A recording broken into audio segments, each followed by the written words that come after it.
आज मैं एनालिसिस करना चाहूंगा सेंट्रल विस्टा प्रोजेक्ट का।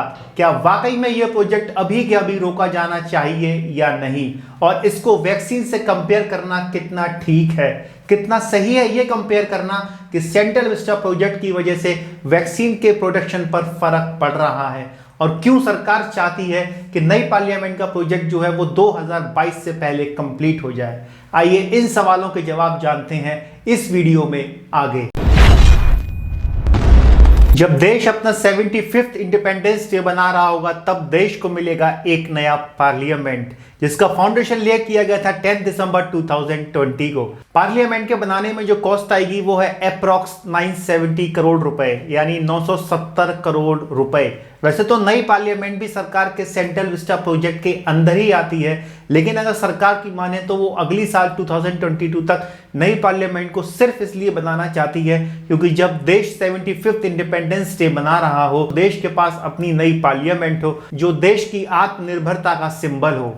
वैसे तो पूरे जो सेंट्रल विस्टा प्रोजेक्ट की डेडलाइन है वो है 2024, लेकिन सिर्फ सेंट्रल विस्टा प्रोजेक्ट में से नई पार्लियामेंट की जो डेडलाइन सरकार ने मेंशन करी थी 2019 और 2020 में, वो डेडलाइन थी 2022। नई पार्लियामेंट का प्रपोजल सबसे पहले कांग्रेस एमपी और तब के urban and rural minister Jairam Ramesh ने दिया था। इसी के बाद 2012 में लोकसभा स्पीकर मीरा कुमार ने भी एक प्रपोजल भेजा था मिनिस्ट्री को, जिसमें उन्होंने साफ मेंशन किया था कि इस नई पार्लियामेंट के इशू को टॉप प्रायोरिटी पर रखा जाए। मेरे हिसाब से ये एक रीजन हो सकता है क्योंकि 2014 में कांग्रेस की सरकार नहीं थी और बीजेपी यानी एनडीए की सरकार आ गई थी, इसलिए कांग्रेस ने इस प्रोजेक्ट को आगे नहीं बढ़ाया। मोदी सरकार आने के बाद 2015 में लोकसभा स्पीकर ने दोबारा लेटर लिखा पार्लियामेंट की न्यू बिल्डिंग को लेकर। तब इस प्रोजेक्ट के बारे में काम शुरू हुआ और इस प्रोजेक्ट को नाम दिया गया सेंट्रल विस्टा प्रोजेक्ट। मेरे हिसाब से दोस्तों वैक्सीन और नई पार्लियामेंट का तो कंपैरिजन होना ही नहीं चाहिए।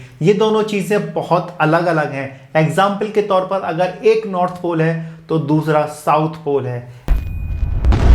नई पार्लियामेंट के अगेंस्ट में सबसे पहला आर्गुमेंट निकल के जो आता है वो ये है कि सरकार जो नई पार्लियामेंट बनाने में पैसे खर्च कर रही है वो सरकार को वैक्सीन को बनाने में खर्च करने चाहिए। सुनने में तो ये आर्गुमेंट बहुत अच्छा लगता है, लेकिन लॉजिकली ये आर्गुमेंट सही नहीं है दोस्तों। क्या सरकार के पास सिर्फ 970 करोड़ रुपए हैं? क्या पार्लियामेंट का काम रोककर ही वैक्सीन का प्रोडक्शन बढ़ाया जा सकता है या वैक्सीन के लिए पैसा दिया जा सकता है? ऑफिशियल डेटा के अकॉर्डिंग सरकार अभी तक वैक्सीन पर या वैक्सीनेशन पर 50,000 करोड़ रुपए से ज्यादा खर्च कर चुकी है, जो कि नई पार्लियामेंट की बिल्डिंग के कॉस्ट से काफी ज्यादा है, या बात करें तो 25 से 30 गुना ज्यादा है। अगर वैक्सीनेशन प्रोग्राम की बात करें दोस्तों तो इंडिया का वैक्सीनेशन प्रोग्राम काफी ज्यादा सिस्टमेटिक है और बहुत देशों के कंपैरिजन में काफी ज्यादा तेज भी है।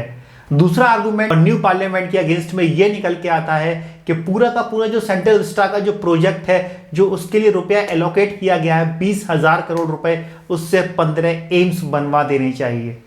दोस्तों ये आर्गुमेंट भी सुनने में काफी ज्यादा अच्छा लगता है, लेकिन लॉजिकली ये भी ठीक नहीं है। इसी हिसाब से देखें कि सेंट्रल विस्टा का प्रोजेक्ट के जो रुपए एलोकेट किए गए हैं 20,000 करोड़ रुपए, उससे 15 एम्स बनवा दिए जाएं, तो फिर तो दोस्तों जो कॉमनवेल्थ गेम्स हुए थे उनके ऊपर जो रुपया खर्च हुआ था उससे तो फिर 100 एम्स बन जाने चाहिए। 2G टेंडर आया था इंडिया के अंदर, 3G आया था, 4G आया था, वो आना ही नहीं चाहिए था, उससे तो फिर 200 एम्स बन जाने चाहिए थे।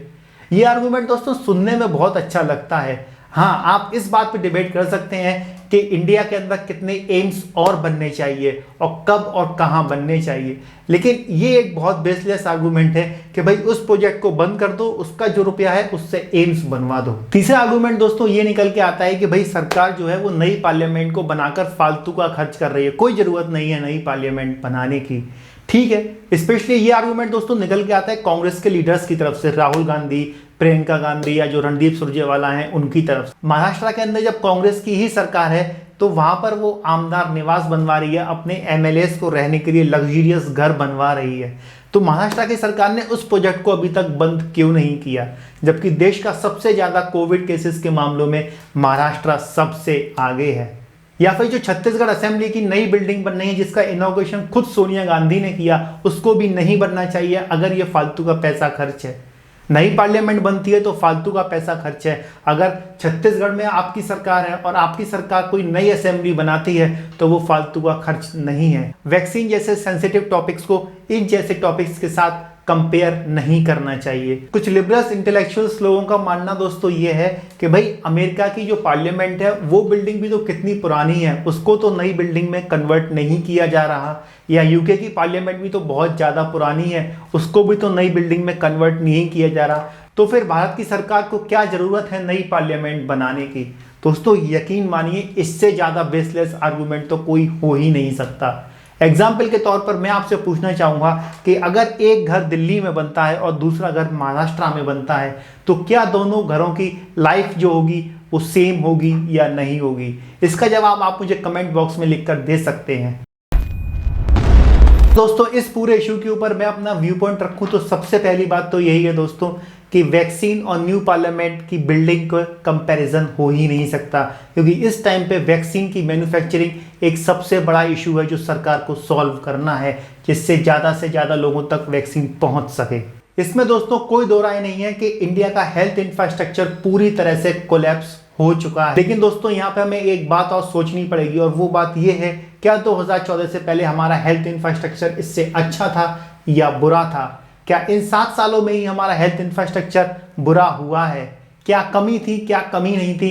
इसको हमें एनालाइज करना होगा, जिससे हम आगे लोगों को एक अच्छा हेल्थ इंफ्रास्ट्रक्चर प्रोवाइड कर सकें। जो सिचुएशन इस पेंडेमिक के अंदर बनी है वो सिचुएशन आगे कभी देश के अंदर ना बन सके। यहाँ पर मैं किसी पॉलिटिकल पार्टी को सपोर्ट नहीं कर रहा हूँ, ना ही किसी सरकार को सपोर्ट कर रहा हूँ। बस मेरा मानना ये है दोस्तों न्यू पार्लियामेंट के फेवर में कि क्या किसी सरकार के पास 1000 करोड़ या 20,000 करोड़ रुपए नहीं होंगे जो वो अपने कोई और काम कर सके।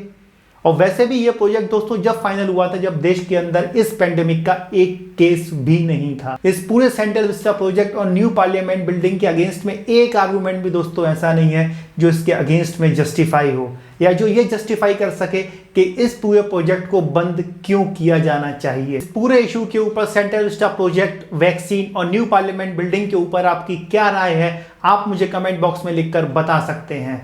अगर आपको मेरी ये इन्फॉर्मेशन अच्छी लगी हो तो आप मेरे चैनल को सब्सक्राइब कर सकते हैं और वीडियो को लाइक कर सकते हैं। बहुत जल्द मिलते हैं एक नई वीडियो के साथ, तब तक के लिए नमस्कार, जय हिंद।